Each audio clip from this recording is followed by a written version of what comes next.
Muito boa noite. Começa agora a edição de sexta-feira do Guerra e Paz com o Germano Almeida, especialista na UEM em Geopolítica. Germano, muito boa noite. Olá Marisa, boa noite.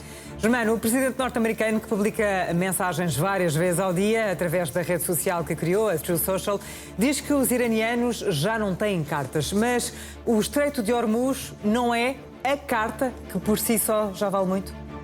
Foste ao ponto, é precisamente porque o Estreito de Hormuz é a carta, numa clara estratégia trumpiana, na véspera de começar a negociação, Trump diz aos iranianos que quem está por cima são os Estados Unidos e que eles não têm cartas e que só estão vivos ainda para poder negociar. A única razão pela qual ainda estarem vivos é para negociar. Isto remete-nos, Marisa, para o tipo de linguagem, embora não com a gravidade das horas anteriores àquele ultimato de terça-feira, mas o tipo de ameaça é relativamente parecido, embora não num tom tão elevado. Ou seja, mostra-nos que Donald Trump, perante uma incapacidade de ter outro tipo de via de negociação, ameaça em destruir o outro lado que está a negociar, o que não é propriamente uma negociação que possa depois ter um caminho muito sensato, digamos assim. É uma negociação que está quase a começar em Islamabad. O primeiro-ministro do Paquistão, que teve uma importância grande em todo este processo e que vai mediar este primeiro encontro amanhã entre norte-americanos e iranianos, refere que estamos a entrar na fase do tudo ou nada. As negociações são fundamentais para perceber a próxima fase, se é possível não voltar à guerra. Donald Trump foi dizendo ao New York Post, antes desta publicação que aqui estamos a dar conta como tema de arranque do nosso programa especial mais um desta noite. Ao New York Post, Donald Trump disse que vai manter toda a estrutura militar americana no Irão, que estão, aliás, até a carregar com mais material e com mais munições para o caso de ter que precisar. E, portanto, reforça a ideia que tinha mostrado ontem também, que estão preparados, os Estados Unidos estão preparados para voltar à guerra caso as negociações não ofereçam aquilo que os Estados Unidos estão a exigir ao Irão. O vice-presidente dos Estados Unidos, J.D. Vance, já partiu esta sexta-feira para o Paquistão, para essas negociações de que agora falavas, essas conversações com o Irão, que têm como objetivo pôr fim à guerra. Mas, Germano, como não se sabe o que vai acontecer e que curso terão essas conversações, o que é que Donald Trump avisa que está a ser feito nesta altura, caso seja preciso retomar os ataques? Precisamente a ideia que estava a passar, que estão a carregar os navios com as melhores armas, estão preparados para voltar à guerra caso não haja acordo.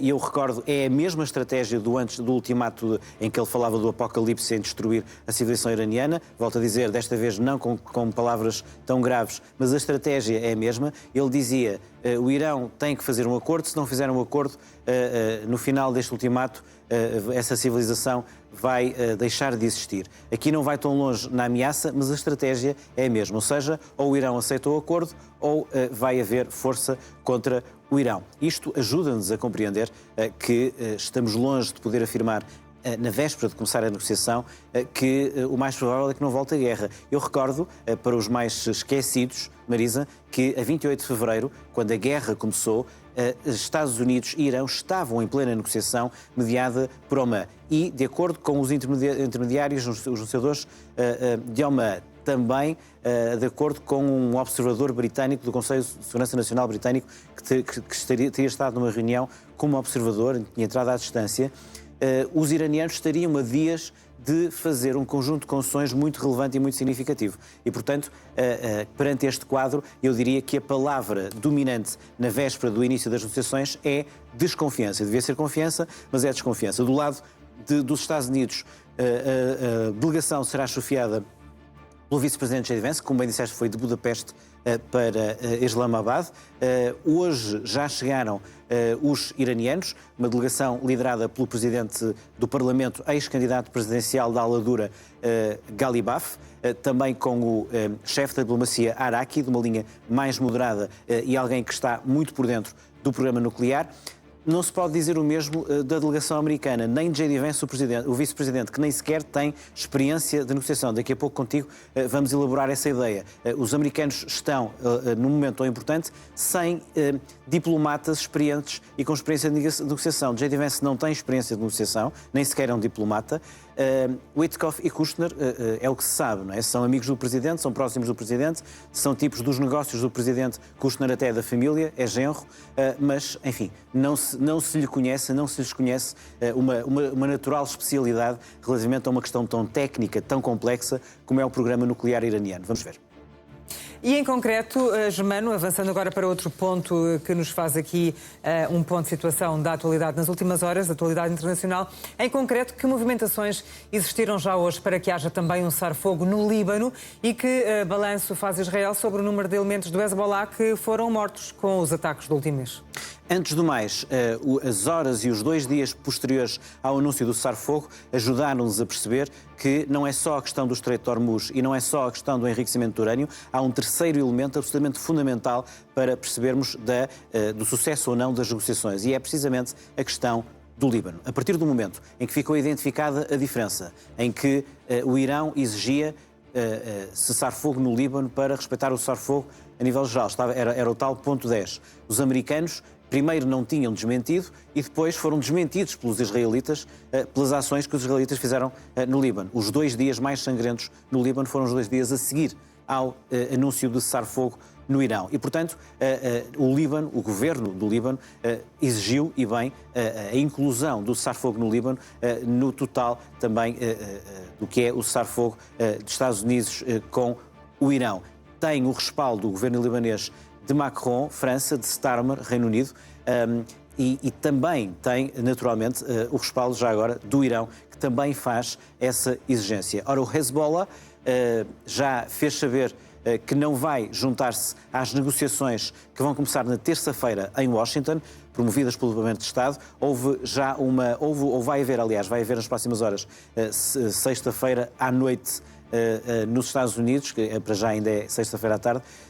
Nas próximas horas haverá em Washington um encontro entre embaixadores de Líbano, Estados Unidos e Israel, no sentido, porque os Estados Unidos são, nesse aspecto, mediadores entre Israel e Líbano, mas é, Marisa, entre Israel e Líbano, e não entre Israel e o Hezbollah. Israel, até agora, não dá qualquer sinal de ponderar, de estar a equacionar um cessar-fogo no Líbano, embora vá para as negociações. A verdade é que o sinal que deu no terreno é o sinal que temos vindo a noticiar. Fala em 1.400 membros do Hezbollah eliminados. Há um número de mortos muito significativo, mais de 350 no Líbano, só desde o cessar-fogo anunciado entre Estados Unidos e Irão.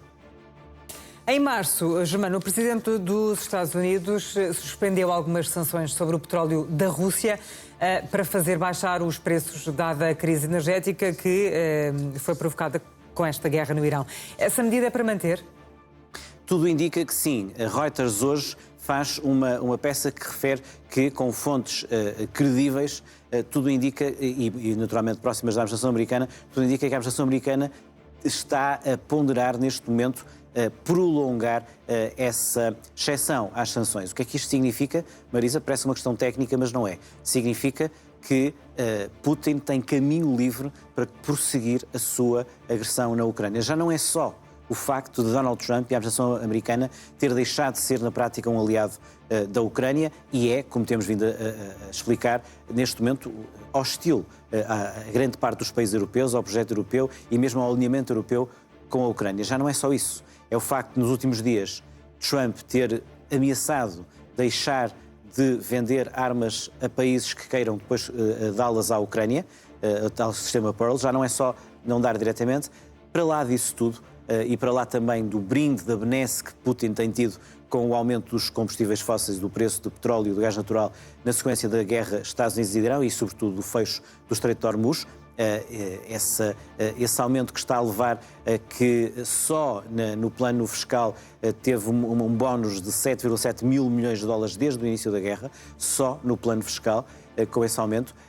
Não é só isso, é também o alívio das sanções. Ainda ontem, há 2 dias, mostramos esse gráfico, essas sanções aliviadas pelos Estados Unidos ao petróleo russo, mais tarde também ao petróleo iraniano, já carregado para evitar uma pressão ainda maior nos preços. Ora, estamos em pleno cessar-fogo e início de negociações, mesmo que apenas por 2 semanas que seja. A perspectiva da guerra ou acabar, ou parar, ou ter uma outra fase, não leva a que haja uma perspectiva de retomar essas sanções. Ora, achávamos que as sanções sobre a Rússia era a política de Trump para pressionar Putin para travar a questão na Ucrânia. Este é mais um elemento, esta ideia de que as sanções vão, que o levantamento das sanções, aliás, vai continuar mesmo depois do cessar-fogo. Isto reforça-nos, Marisa, os receios de que Trump não está minimamente preocupado, minimamente comprometido, minimamente envolvido num caminho que leve à paz na Ucrânia, à defesa da Ucrânia e à travagem da agressão russa. Bom, falamos agora do nosso caso específico, Portugal. A Ministra do Ambiente assegurou hoje que o país está relativamente protegido da crise de abastecimento de energia. Essa proteção, Germano, já não se aplica aos preços, porque aí não há grande proteção, eles sobem tal como estão a subir em grande parte do mundo. Mas se o impasse no Estreito de Hormuz continuar, as preocupações estão sobretudo centradas no combustível que é utilizado na aviação. Sem dúvida. Os aeroportos da União Europeia alertam para essa crise sistémica e dão um prazo preocupante. Se a questão não se resolver nas próximas 3 semanas, começa a haver escassez de jet fuel, de gasolina para a aviação, gasóleo para a aviação, por causa da situação em Hormuz, isto nos aeroportos da União Europeia. Já há casos de racionamento controlado, há uns dias falámos nos aeroportos italianos e sabemos também que no caso da Ásia as coisas são bem piores e bem diferentes. E, portanto, como muito bem disseste, a pressão dos preços no caso português é evidente. Portugal era, ou até há 2 dias era, o país da União Europeia com maior subida percentual dos combustíveis desde o início da guerra.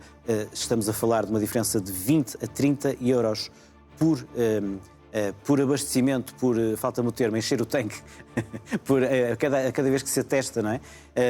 Entre a diferença entre o antes e o depois da guerra, se quiseres percentagens, 30% a 35% de diferença. O litro da gasolina estava a 1,55 antes da guerra, está agora acima dos 2 euros. Tivemos aqui há 2 dias ou 3 o Pedro Cisaveira, que nos explicou que isto tem uma resposta relativamente fácil, tem a ver com a estrutura fiscal do regime português, que é tão complexa e ao mesmo tempo tão rígida, que não dá para contornar quando há um aumento desta ordem. E, portanto, pelo menos neste modo e nesta via, Portugal vai continuar a levar com a crise. E recordo aquilo que temos vindo a explicar diariamente.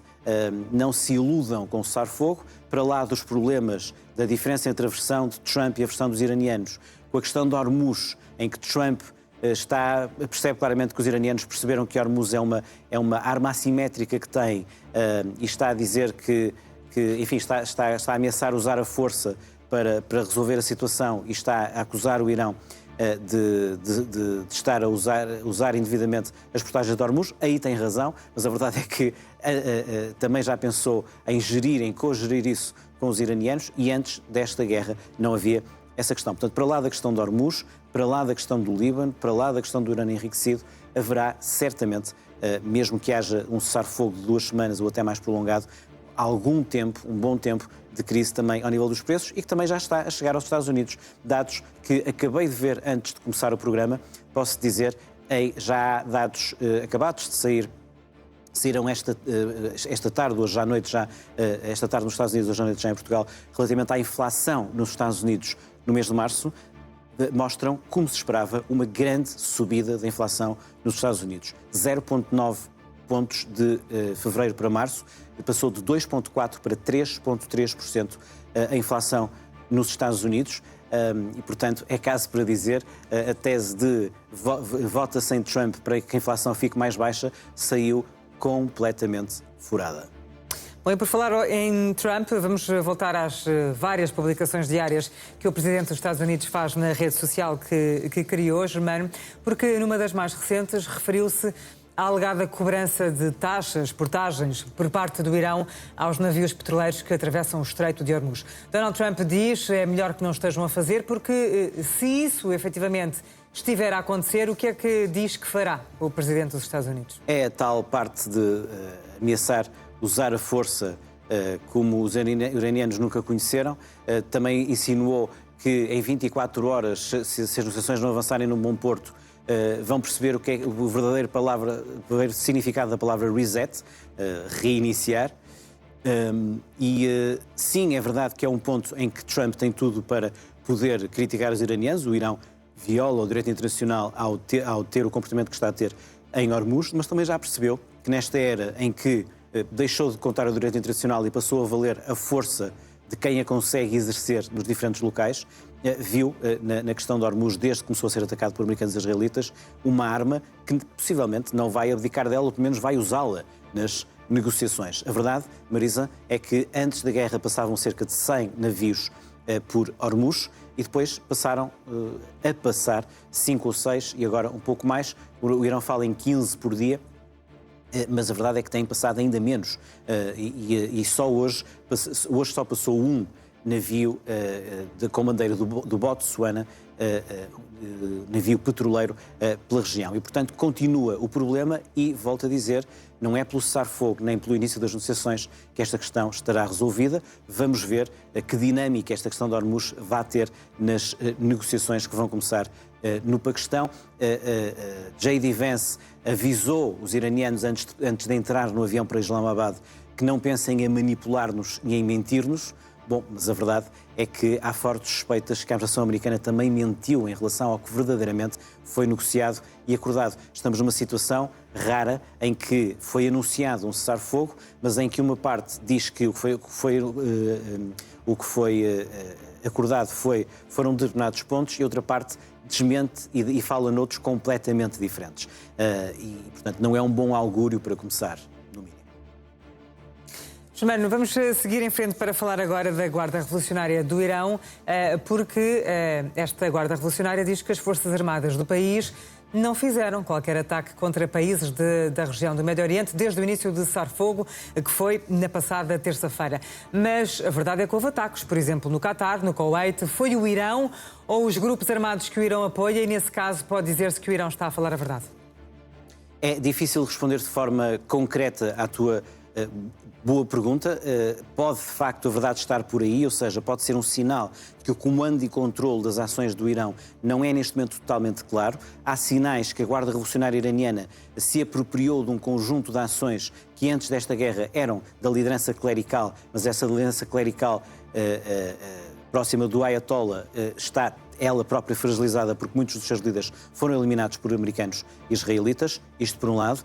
Por outro lado, pode ter a ver de facto com essa questão ações de milícias pró-iranianas na região e não do comando, digamos, do processo decisório em Teherão. A verdade é que, pelo menos, esse comando de decisão foi suficientemente claro para definir qual é a equipa negocial do Irão no Paquistão e que está mostrada a um nível que mostra que entre o Presidente do Parlamento mais próximo do regime dos Ayatollahs e Araki, do governo mais político, mais moderado, mais próximo do Presidente Pezeshkian, que é mais dessa via, mais da via precisamente das pessoas que negociaram o acordo há 10 anos com os americanos, com Obama e John Kerry e Wendy Sherman, e a verdade é que houve pelo menos essa capacidade. Relativamente a essa questão, mesmo perante essa contradição, o que te posso dizer é que depois das horas a seguir, em que de facto continua a haver ataque do Irão, ou de forças próximas do Irão, não sabemos, contra esses países, foram em menor escala e, por outro lado, no dia de hoje, praticamente, ou creio que não há mesmo ataques registados, ontem houve também muito menos. E, portanto, há, apesar de tudo, aqui uma evolução, porque há uma preocupação por parte do Irão de mostrar que não será pelo Irão que não se chega a uma situação de paz, embora também há uma ideia de, enquanto continuarem as ações contra o Irão, reservam o seu direito de continuar a gerir Hormuz e, por outro lado, a atacar os outros países. E relativamente aos outros países, deixa-me só dizer também o seguinte. Foi fundamental para esta iniciativa diplomática aquilo que foram as ações e as reuniões, primeiro ao nível dos chefes de diplomacia e depois dos líderes, do chamado quadrilátero na região. Paquistão, Arábia Saudita, Turquia Arábia Saudita, Turquia e outro país que me estou agora a esquecer, mas os 4 com proximidade com os Estados Unidos. O Paquistão também, porque faz essa junção entre, neste momento, estar próximo dos Estados Unidos, não era, e ser, enfim, tradicionalmente próximo da China, uma espécie de proxy chinês na região. Foi a forma da China não ter que entrar diretamente nesta solução, mas estará por trás a ser representada pelo Paquistão. A Arábia Saudita claramente o aliado dos Estados Unidos na região. A Turquia a perceber que, em função do que possa acontecer ao regime iraniano, terá outro tipo de assertividade na região como novo poder muçulmano na região, que faça um pouco a compensação em relação à Arábia Saudita, mas preocupada com o empoderamento de Israel também na região. E, portanto, houve essa preocupação relativamente ao que iria acontecer. O outro era o Qatar também próximo também dos Estados Unidos. E, portanto, perante esse quadro, esses países têm a noção que precisam de encontrar uma solução diplomática. Por outro lado, precisam de continuar a gerir a relação com os Estados Unidos, que tem agora uma crise grande, porque esses países estão a ser atacados pela relação que têm com os Estados Unidos. Embora também seja verdade que a capacidade que estes países estão a mostrar de resistir, de se proteger dos ataques iranianos, com o número de baixas civis ao fim de tantos dias a serem atacados relativamente reduzido, isso só acontece graças ao dispositivo de defesa que tem, graças também à relação militar que tem com os Estados Unidos. Nós, porque é um assunto que marca a atualidade, vamos várias vezes falar desta questão das conversações, das negociações com vista a finalizar um acordo que ponha fim a esta guerra e que começam amanhã, sábado, em Islamabad, no Paquistão. Germano, e a este propósito, um dos pontos que previsivelmente será mais difícil de chegar a um entendimento tem a ver com a forma como o Irão vai e quer lidar com o Estreito de Hormuz, porque esse é o grande trunfo deste país. Sim, e todos os sinais, como disse há pouco, mostram, indicam que o Irão continuará a fazê-lo, não vai abdicar dele na questão do que será o processo negocial. E podemos dizer, mas isso é um sinal de fraqueza porque é uma continuação de uma violação do direito internacional. Mas, é agora que percebemos como estas coisas têm consequências. Quem é que assumidamente está a violar o direito internacional? Os Estados Unidos. Quando tem um presidente que dizem que não há direito internacional, o direito internacional para ele é a sua moralidade e o seu interesse. Bom, se isso vale para o presidente dos Estados Unidos, para alguém que está a ser atacado pelos Estados Unidos, como é o Irão, também possivelmente deverá valer, não é? Donald Trump precisa que este acordo seja efetivo, este acordo que vai começar a ser negociado amanhã, sábado, em Islamabad, como dissemos, seja efetivo porque, Germano, já vai ser muito difícil recuperar apoio e também popularidade depois desta guerra, e isso explica que Donald Trump tenha pedido ao primeiro-ministro de Israel moderação no Líbano? Sem dúvida, isto mostra, como ontem aqui explicámos, que há uma clara diferença neste momento na abordagem, nos objetivos e até nos procedimentos entre estes dois homens. Trump quer a todo custo safar-se disto, sair disto que criou, mas não antecipou as verdadeiras consequências internas e para a economia americana desta questão e internamente as divergências que há também na sua própria base relativamente a dever ou não atacar o Irão, estar ou não demasiado maniatado precisamente pelos interesses de Israel e, portanto, Trump quer acelerar a ideia de que vai ser possível sair disto declarando vitória, mas sair disto o mais rápido possível. Netanyahu está preocupado com os resultados mais do que Trump. Trump está preocupado em poder ter um momento em que possa decretar vitória e sair.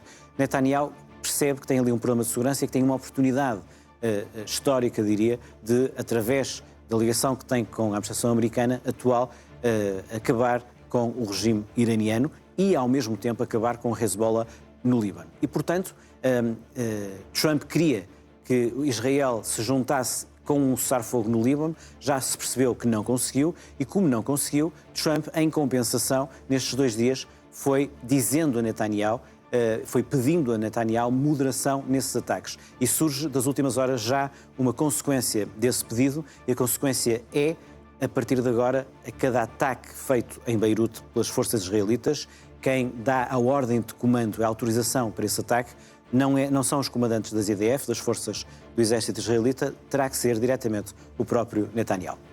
E de que forma é que é compatível essa moderação que pede Donald Trump ao primeiro-ministro de Israel, Benjamin Netanyahu, com o facto do exército assumir que vai e quer alargar as operações no Líbano? Pois, parece uma contradição, mas acima de tudo é, para já, uma diferença entre o facto das forças israelitas no terreno não terem que lidar politicamente com Trump e Netanyahu Tem. Isto é logo uma diferença. Depois, há diferenças de sensibilidade no próprio governo Netanyahu e entre ministros extremistas tipo Smotrich, mesmo Israel Katz da Defesa e certamente Ben-Gvir, que querem coisas como destruir completamente o Irão, pensar em usar bombas termonucleares sobre Teherão, ou então, no caso das operações no Líbano, fazer uma operação terrestre que leve no limite à ocupação da parte sul do Rio de Litânia para impedir que o Hezbollah se mantenha ali e continue a ameaçar com rockets e outro tipo e também com drones agora, o norte de Israel. E, portanto, há diferenças também nesse aspecto. Enquanto isso, estamos todos a falar do Irão, do Líbano e do Líbano, então, já agora, deixa-me só dizer-te que faz sentido que façamos, então, um foco ainda maior no Líbano, porque se olharmos para o mapa percebemos que o Líbano é muito mais perto de nós do que é o Irão e não por acaso hoje sai essa posição conjunta dos 9 países do sul da União Europeia, entre os quais está Portugal, o MED-9, que Portugal, Espanha, França, Itália, Croácia, Malta, Grécia, Eslovénia, esses países têm algo em comum, Marisa, são mediterrâneos. Portugal, enfim, geograficamente não é mediterrâneo, mas é como se fosse, praticamente, não é? E está, enfim, nessa linha, nessa geografia, e estão preocupados precisamente com a questão do Líbano e exigem um cessar-fogo no Líbano pela posição geográfica também que tem. E nesse sentido, aquilo que Israel vier a fazer no Líbano tem uma grande consequência. Para lá de Irão e Líbano, Israel está também a aproveitar esta situação para ir fazendo algo que ninguém neste momento está a tomar atenção, mas que vai progredindo, que é a anexação da Cisjordânia, um dos territórios palestinianos. Bom, mas ainda a propósito do Hezbollah, o grupo xiita libanês, este grupo reivindicou ataques hoje, sexta-feira, contra soldados israelitas no sul do Líbano. Que balanço é que pode ser feito a esta hora sobre esses ataques que aconteceram essencialmente durante a última madrugada e a parte da manhã? Foram ataques do grupo xiita pró-iraniano a mostrar que ainda tem essa capacidade de atacar soldados israelitas. Há, no entanto, uma grande disparidade neste momento entre uns e outros. Israel tem e sente neste momento uma capacidade de poder continuar os ataques contra o Hezbollah como possivelmente nunca o fez, mas ao mesmo tempo o Hezbollah dá conta de que lhe interessa continuar a defender-se e também mantendo esses ataques, do que propriamente juntar-se ao governo libanês nas negociações em Washington, negociações em que claramente o Hezbollah não acredita. Ainda ontem com o Rui Almeida aqui abordávamos essa aparente contradição, mas que existe num país por ele próprio contraditório como é o Líbano. O Hezbollah é ao mesmo tempo um grupo terrorista e armado, um grupo armado, uma milícia armada, podemos assim dizer, muito mais forte do que o próprio exército libanês, mas é também um partido político com forte representação parlamentar no Líbano. E nesse sentido não era descabido achar que pudesse juntar-se àquilo que são as negociações do governo libanês com Israel em Washington, mas isso claramente não vai acontecer. Portanto, pelo menos até sexta-feira, certamente a guerra vai continuar no Líbano. Bom, seguimos para falar dos ministros dos Negócios Estrangeiros dos Estados-membros do Sul da União Europeia, porque estiveram reunidos em Split, na Croácia. O que é que pedem, Germano, relativamente à situação que se vive no Irão e também no Líbano?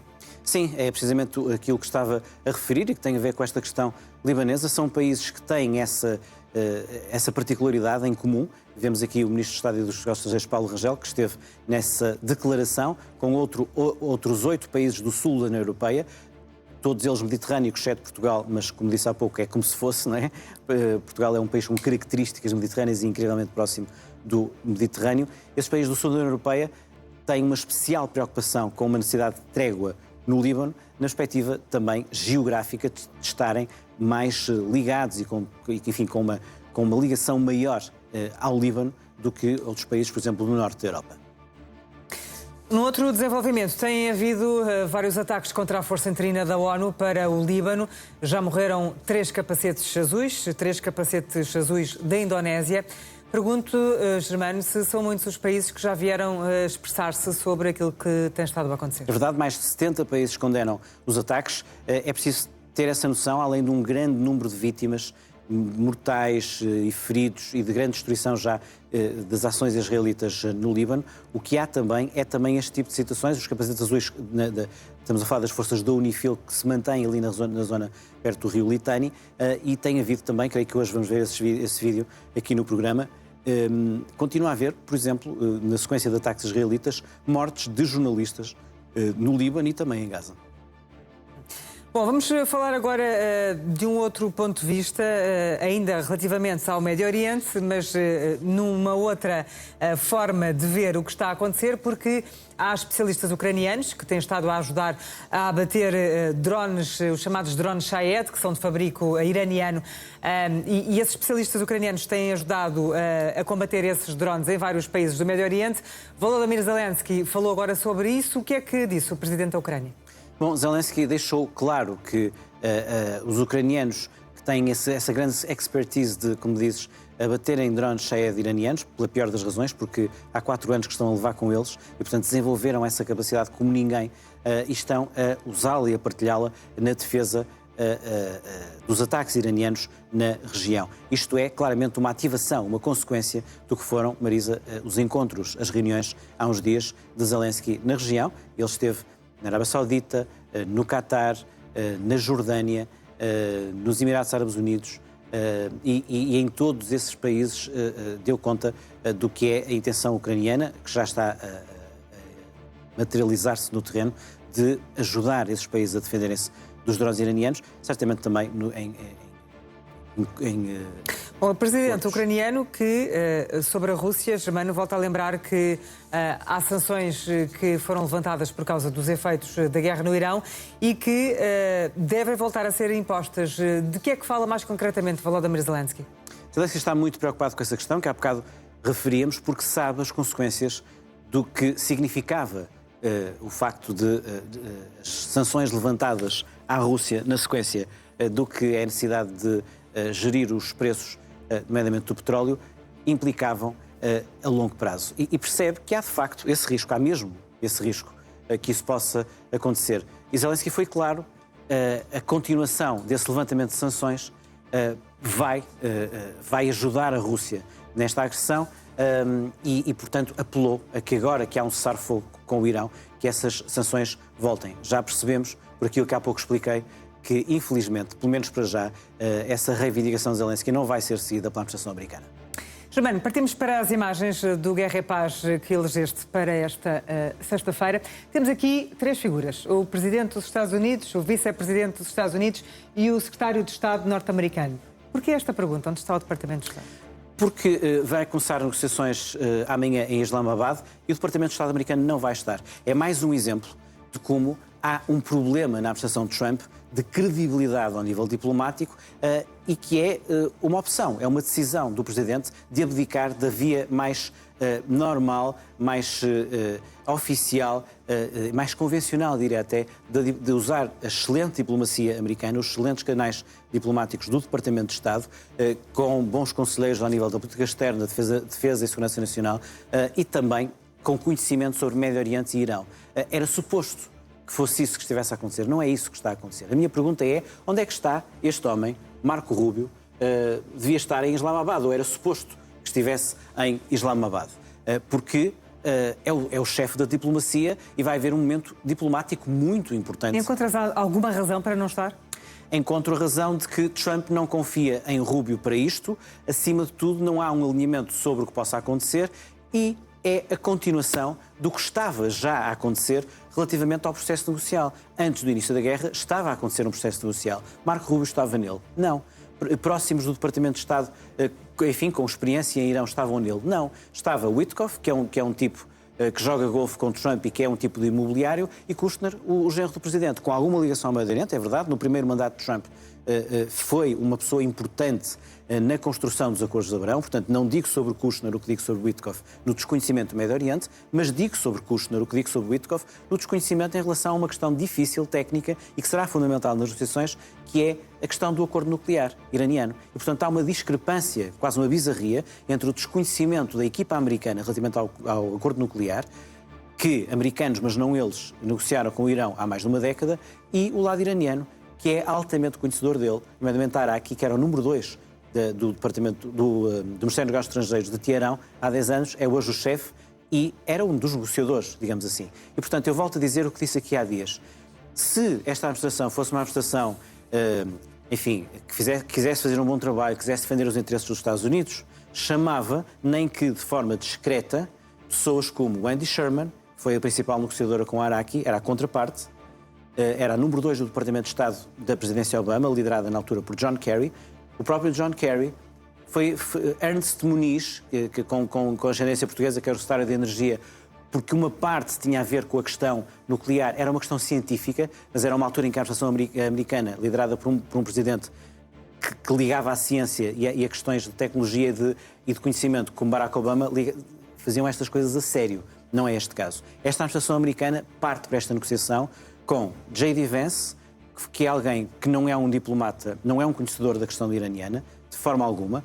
Podemos apenas dizer, e o Irão está a passar isso, eu acho que de forma hábil, pode ser um sinal, como J.D. Vance tudo indica, estava contra esta guerra, pode ser um sinal que vai fazer tudo para a guerra não voltar, ao menos isso, mas estamos na área dos wishful thinkings, não mais do que isso. E, portanto, a minha pergunta é esta: na véspera do início de uma negociação tão importante como é esta, a meio de uma guerra, uma negociação direta entre os Estados Unidos e Irão, onde é que está o Departamento de Estado?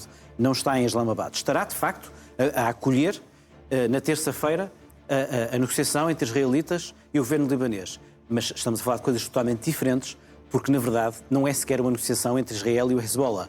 E, claramente, onde o Departamento de Estado devia estar era em Islamabad.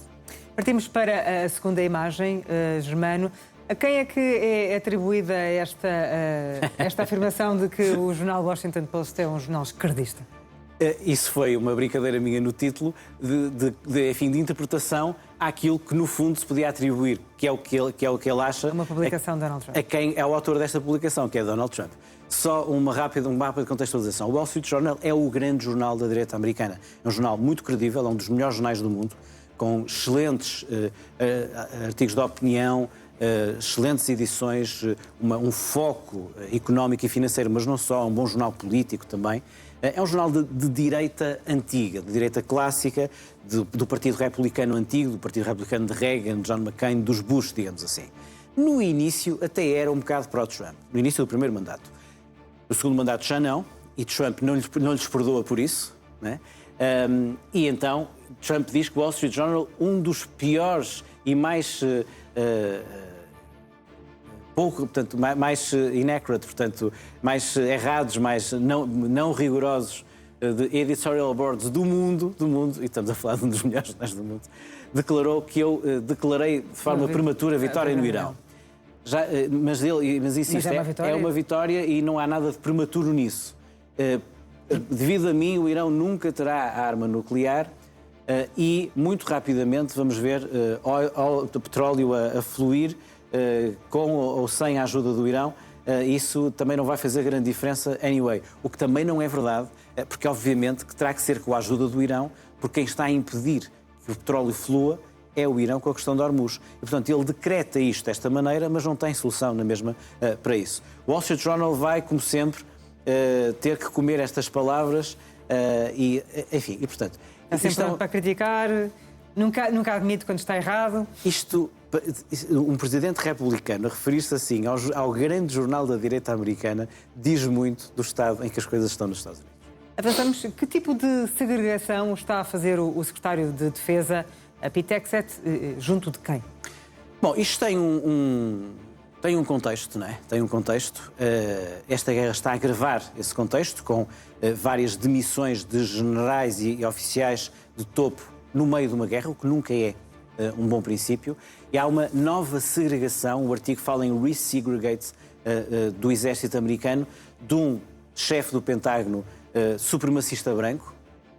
Vamos ver a seguir a gravidade que isso pode ter, que promoveu e tem promovido o despedimento ou a despromoção de mulheres, pessoas de cor, gays, tudo o que seja diversidade no exército americano, sendo que o caminho antes deste senhor no Pentágono estava a ser o inverso. E, portanto, há aqui essa noção de que há uma nova segregação no exército americano e que no artigo do Adam Surer na Atlântica é bem referido.